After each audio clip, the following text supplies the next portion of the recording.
मैंने dumbbell rod से इतना दूर रखा है कि ये मेरे को आगे की तरफ खींचे। डेडलिफ्ट 10 से 20 किलो और बढ़ जाएगी पहले। तो राम राम और जय हिंद सभी को। तो आज सुमो डेडलिफ्ट के बारे में दो ऐसे पॉइंट बताऊंगा जिससे आपकी डेडलिफ्ट एक महीने में 10 से 20 किलो तो पक्का बढ़ेगी, गारंटी दे रहा हूं। ठीक है, अगर आपने अच्छे से फॉलो किया तो बहुत लोग ना अपनी फॉर्म में एरर करते हैं। सुमो डेडलिफ्ट ले लो या कन्वेंशनल ले लो, मैं मेन बात करने वाला हूं यहाँ पे सुमो डेडलिफ्ट की।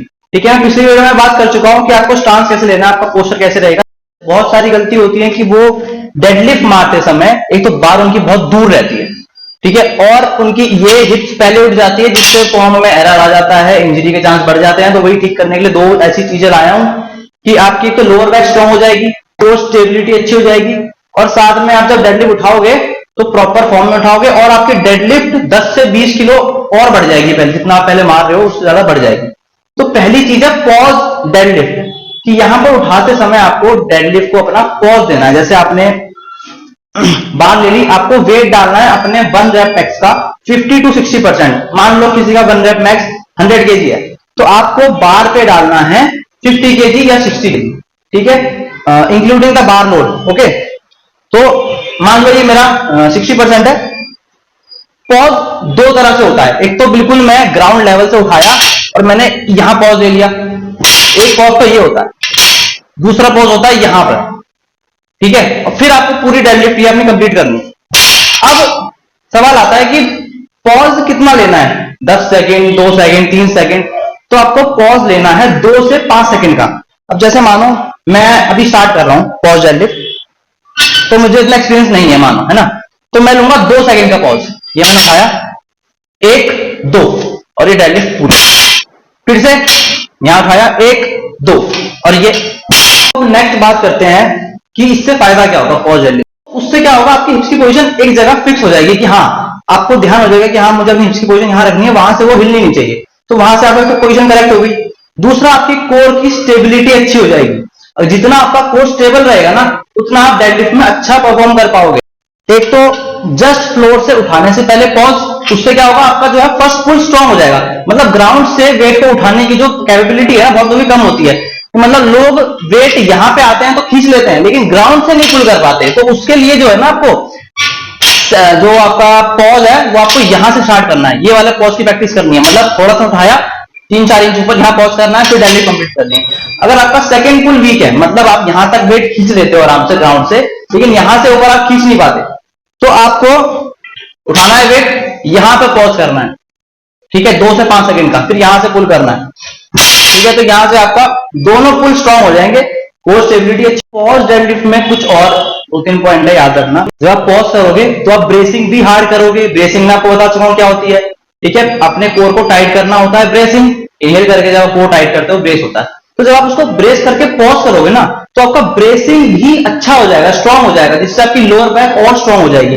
तो पॉज डेडलिफ्ट से क्या हो रहा है, हमारा ब्रेसिंग अच्छा हो रहा है, हमारा करें कितने रेप्स करें, वीक में कितनी बार करें। तो जैसे आप नॉर्मली आप अपनी ट्रेनिंग करते हो 5 सेट्स की 5 रेप्स की, 3 सेट्स की 3 रेप्स की, तो उसी में इसको इंक्लूड करना है। जैसे मानो आपकी 8 रेप्स की ट्रेनिंग हो गई, आपने 5 रेप्स की ट्रेनिंग के लिए 3 रेप्स की कर ली, उसके बाद उसको ऐड करो, वीक में एक ही बार ऐड करो, दोबारा डेडलिफ्ट मत करो, उसके बाद एक बार ऐड करो। इसमें आपको मैंने लोड बताया था कितना लेना, लोड लेना है 50 से 60%, ठीक है, आपके 1 रेप मैक्स का। सेट्स आपको मानो आपने 5 सेट लिए, इसके 5 रेप ही मारो, ठीक है। अगर आप नी के पास होल्ड करना चाहते हो पॉज डेडलिफ्ट तो उसके 5 रेप 5 सेट। अगर आप ज्यादा नीचे ग्राउंड लेवल का अच्छा करना चाहते हो अपना पुल, तो ग्राउंड से 5 सेट 5 रेप, ठीक है। इसमें आप 3-3 भी कर सकते हो, लेकिन उसमें आपको क्या करना पड़ेगा, आपको लोड थोड़ा बढ़ाना पड़ेगा। अगर आप 60% पे कर रहे हो तो 5x5 करो, लेकिन अगर आप 70%, मानो आपको 60 इजी लग रहा है, ठीक है, तो आपको 70% कर लो 1 रेप मैक्स का, ठीक है, 70 kg ले लो। अगर 100 1 रेप मैक्स है तो 70 kg आपने ले लिया, तो उसमें आपको 3 रेप और 3 सेट कर लो, ठीक है, दोनों 3-3 कर लो। उसके बाद आपको अगर किसी को 50-60% भी हैवी लग रहा है, उसमें भी अगर आपको हिप्स की प्रॉब्लम आ रही है, आपकी हिप्स पहले उठ रही है वेट उठाने से पहले, तो उसमें 40% भी कर सकते हो अपने अकॉर्डिंग, स्ट्रेंथ के अकॉर्डिंग, ठीक है। तो अब बात करेंगे, मतलब जो बहुत ही कम लोग बताते हैं, तो ये है इलास्टिक बैंड, ये दिख रहा होगा आपको।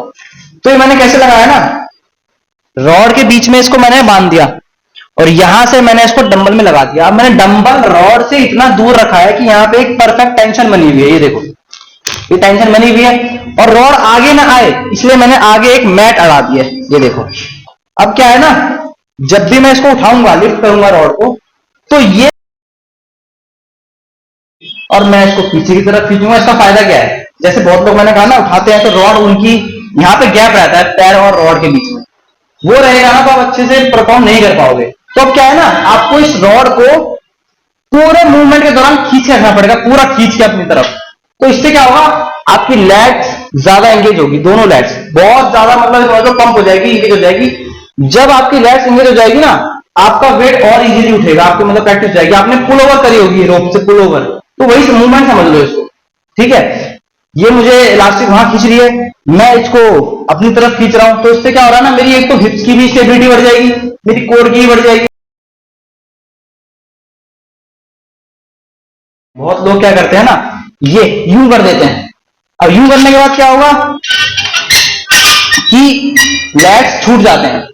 अब मैं लेग्स को एंगेज करूंगा और मैं ये देखो, मैं आगे नहीं जाने दे रहा रॉड को, मैं ये अपनी तरफ खींच के रख रहा हूं, ये आ गई। अब क्या होगा, ये मेरे को हेल्प करेगा, मेरी नी और हिप्स ये एक साथ लॉक होने चाहिए। अगर मेरे नी पहले लॉक हो गए ना ऐसे, तो मेरी बॉडी ऐसे रहेगी। अब मैं ऐसे खींचूंगा, लोअर बैक पे ज्यादा प्रेशर पड़ेगा, तो ये मुझे हेल्प करेगा कि मैं अपनी नी और हिप्स एक साथ लॉक करूं। ये देखो, ये एक साथ लॉक करिए मैंने, ठीक है। तो इसके फायदे यही है कि अब इसके सेट्स और रेप्स की बात करेंगे आगे। तो वेट इसमें रहेगा आपका वही सेम 60% से 70 का। अगर आपको 70 ज्यादा लग रहा है तो आप इसमें भी 50-60 रख सकते हो। स्टार्टिंग में अगर मैं बात कर रहा हूं, आप ट्राई करना चाहते हो ना, तो 50-60 रख के देखो।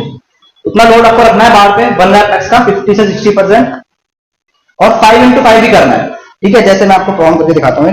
और ये ध्यान रखना, ये आपको आगे खींचेगा बहुत तेजी से, तो ज्यादा टेंशन भी मत रखना, इसका आप इंजरी मतलब आगे गिर सकते हो, इंजर्ड हो जाओगे, ठीक है। तो ठीक है, धीरे धीरे इसका हम स्टैंड पर आते जाएंगे। अब जैसे मैंने पुल किया, ये पकड़ा मैंने बार को।